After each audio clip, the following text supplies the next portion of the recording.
Frank, thank you very much. Thank you all. I am a simple man. Life is not really very complicated. I came to Washington 51 years ago. Back then, the FBI spied on Russians. This time, they spied on us. There was and is a brazen plot to do two things: exonerate Hillary Clinton illegally, and if she lost, to frame Donald Trump. That plot continues to this very day.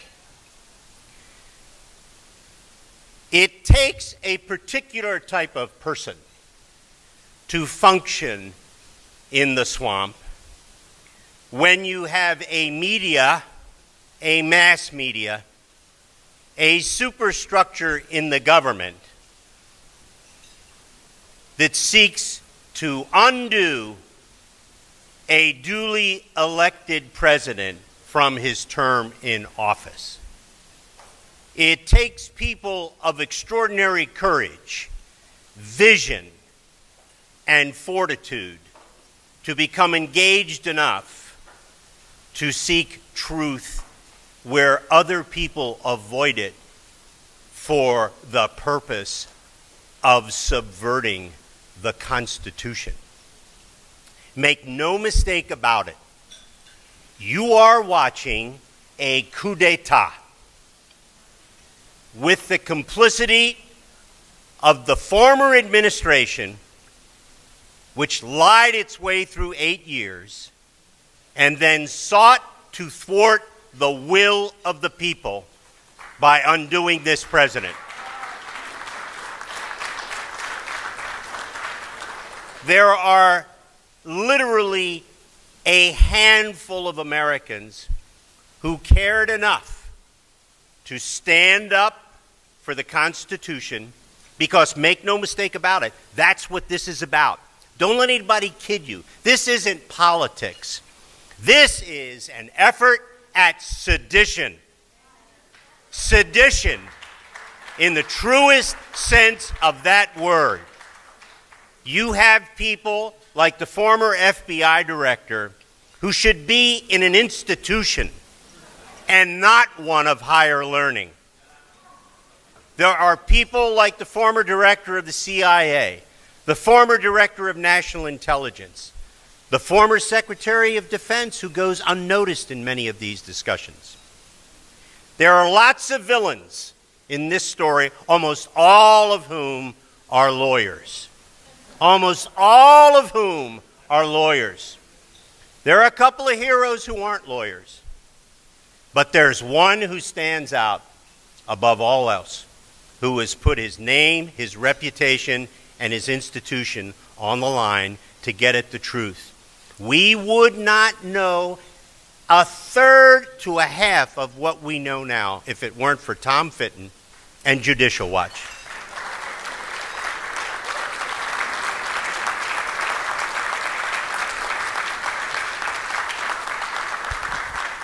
Tom Fitton is a great American. He has fought the good fight against incredible odds to get the truth out. He and his people are phenomenal. And I cannot tell you what an honor it is for me, a personal honor, to be here tonight to introduce him. He is a great American. The President of the United States should be thankful that Tom and Judicial Watch exist, and I know that the President is. Tom Fitton.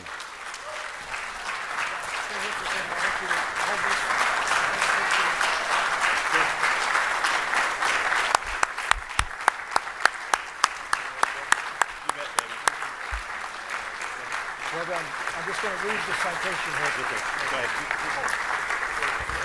Just a quick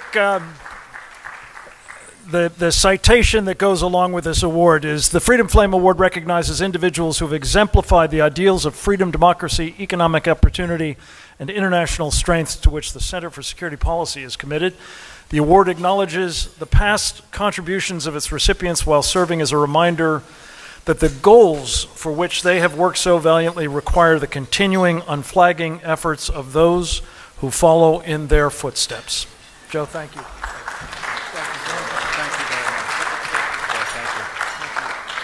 Boy, oh boy, what an introduction, huh? Thank you so much to Frank Gaffney and the Center for Security Policy for generously presenting me with this award. I don't do this work by myself. I do it with my colleagues at Judicial Watch. I get to talk about all the great work they do. And we wouldn't be able to do it, obviously, without our supporters, many of whom are here in this room. And, you know, I want to give a special shout out to Frank, who has suffered so much more personally and viciously than anything Judicial Watch has gone through, or any of us have gone through in these various fights. So kudos to Frank for standing strong as well.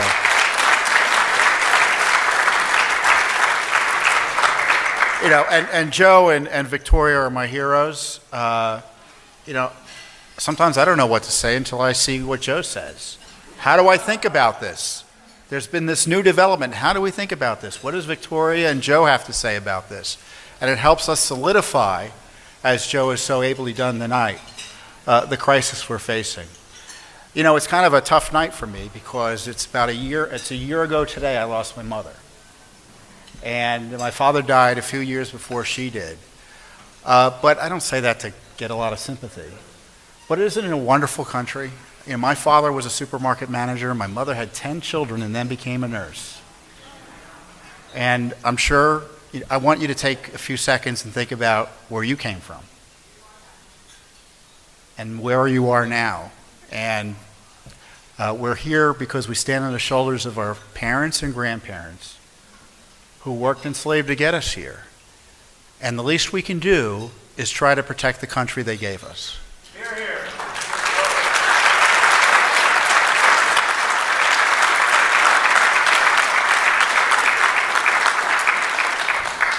You know, and I know a lot of you are desperate to see Hillary Clinton go to jail.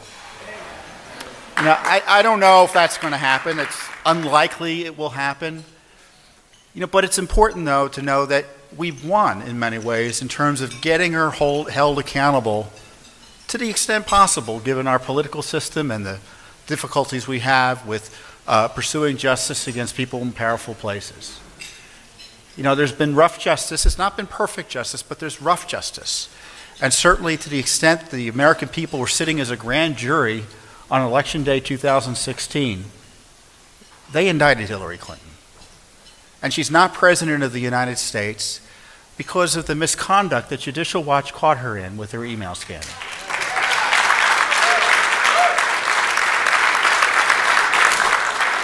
And when we first asked for her emails, I thought she wasn't going to run for president.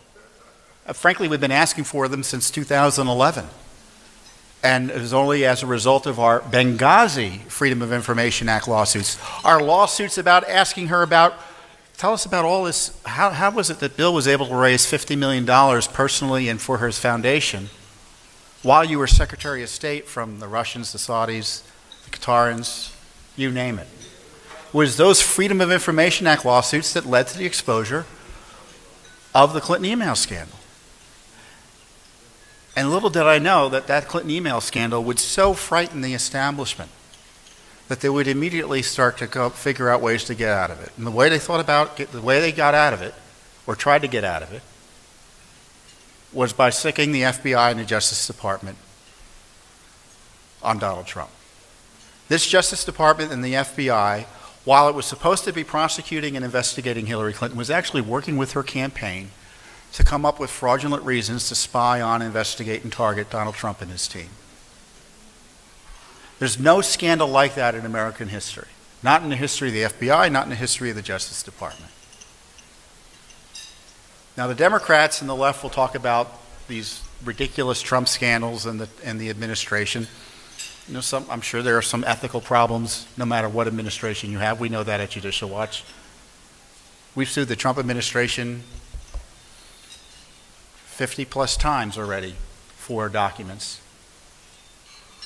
But the scandal of our generation is what's going on with the targeting of President Trump.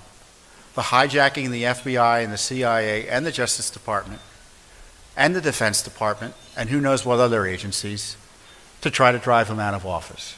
And currently this Justice Department, which in theory is supposed to be run constitutionally by the President of the United States, has set itself up as a fourth branch of government that thinks it can investigate and harass the President in a way that not only impacts his ability to govern here at home, but manage our nation's national security matters abroad.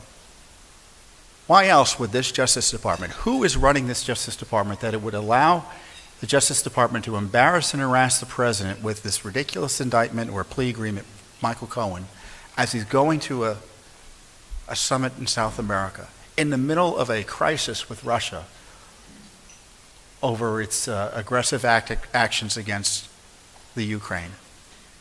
I mean, this is a Justice Department that isn't working for the people anymore. And it's all about getting Donald Trump.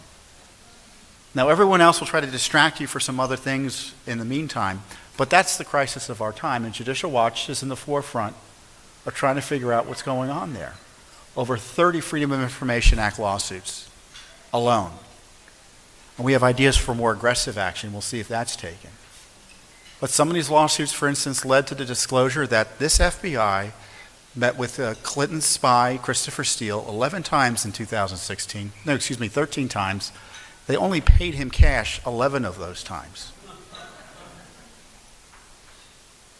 You had the CIA, in my view, harnessing agents to go and target the president's team abroad because they knew if they did it here, they'd be in violation of executive orders and laws governing targeting of domestic political organizations.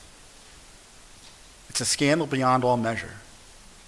And unfortunately, this Justice Department has made its number one priority is protect King Mueller, who's running the special counsel operation. And Congress has tried to pry into it, successfully in part, mostly been given the proverbial hand to the face. And now that the Democrats are taking control of the House, it's going to be up to Judicial Watch, practically speaking alone, to figure out what's been going on. And I know it's frustrating, but the Freedom of Information Act, the law that Judicial Watch uses, is one way to get our government back under control. We figured out what was going on in Benghazi. We figured out what was going on with the IRS scandal. We figured out what was going on with the Clinton email scandal. The FBI was using Judicial Watch Freedom of Information Act documents to question the Clinton people in their sham investigation. They were using our FOIA work to do the questioning. But this is a remarkable ability we have here in the United States because there's no other country in the world where little old Judicial Watch could go in and stand against the IRS, the State Department, the Justice Department, you name it, and be on equal footing. And not be in too much in the way of fear of having our families imprisoned or killed or even worse. Everyone says, what can you do? What can we do? What can you do? Well, you know what we can do? I don't want to use, I would like to use a bromide here. All you can do is what you can do. And you would think that's pretty easy, but it isn't. Ask yourself, has Congress done everything it can do? Has our executive branch, has our foreign intelligence establishment, agencies, our law enforcement agencies at the federal level, have they done what they can do? Have the political leadership of both parties done what they can do? Has the media done what they can do? Of course not. But I'll tell you this, Judicial Watch does what it can do. And I'm asking you to do what you can do. And don't let it be that someone else has to do the work. You've got to do what you can do within your capacities. And if you take that attitude, you'll find that things are a lot easier to take. You recognize the crisis and you're doing what you can do. And by doing that, you'll be doing 50, 75, 100% more than the folks you pay to do the work that you think ought to be done. So with that, I really appreciate this generous award. I know I've gone on a little bit longer than anticipated, But what an honor, and on behalf of all of my colleagues at Judicial Watch, thank you for your moral and generous support. Thank you very much.